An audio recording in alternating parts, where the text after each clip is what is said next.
شروع اللہ کا نام لے کر جو بڑا مہربان نہایت رحم والا ہے۔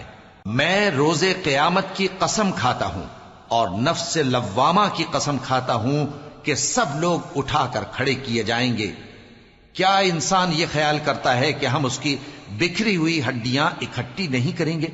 ضرور کریں گے، اور ہم اس بات پر قادر ہیں کہ اس کی پور پور درست کر دیں۔ مگر انسان چاہتا ہے کہ آئندہ بھی خود سری کرتا چلا جائے، پوچھتا ہے کہ قیامت کا دن کب ہوگا۔ سو جب آنکھیں چندھیا جائیں اور چاند گہنا جائے اور سورج اور چاند جمع کر دیے جائیں، اس دن انسان کہے گا کہ کہاں ہے بھاگنے کی جگہ؟ کہیں نہیں، کوئی جائے پناہ نہیں۔ اس روز تمہارے پروردگار ہی کے پاس تمہیں جا ٹھہرنا ہے۔ اس دن انسان کو جو عمل اس نے آگے بھیجے اور جو پیچھے چھوڑے ہوں گے سب بتا دیے جائیں گے۔ بلکہ انسان آپ اپنا گواہ ہے، اگرچہ عذر و معذرت کرتا رہے۔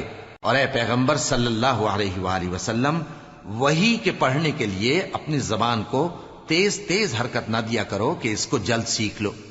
اس کا جمع کرنا اور پڑھانا ہمارے ذمے ہے۔ سو جب ہم اسے پڑھا کریں تو تم اس کو سنا کرو اور پھر اسی طرح پڑھا کرو۔ پھر اس کے معانی کا بیان بھی ہمارے ذمے ہے۔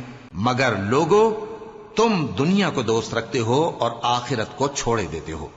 اس روز بعض چہرے رونقدار ہوں گے، اپنے پروردگار کی طرف نظر کیے ہوئے ہوں گے، اور بہت سے چہرے اس دن اداس ہوں گے، خیال کریں گے کہ ان کے ساتھ کمر توڑ معاملہ کیا جائے گا۔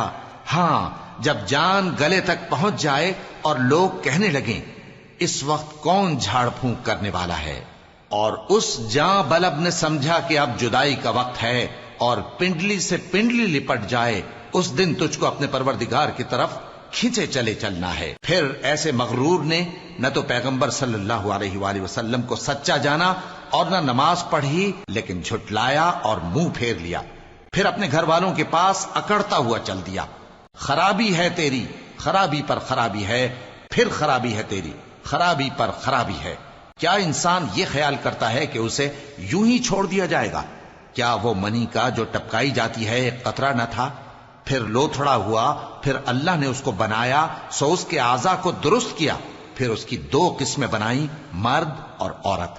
کیا اس کو اس بات پر قدرت نہیں کہ مردوں کو زندہ کر دے؟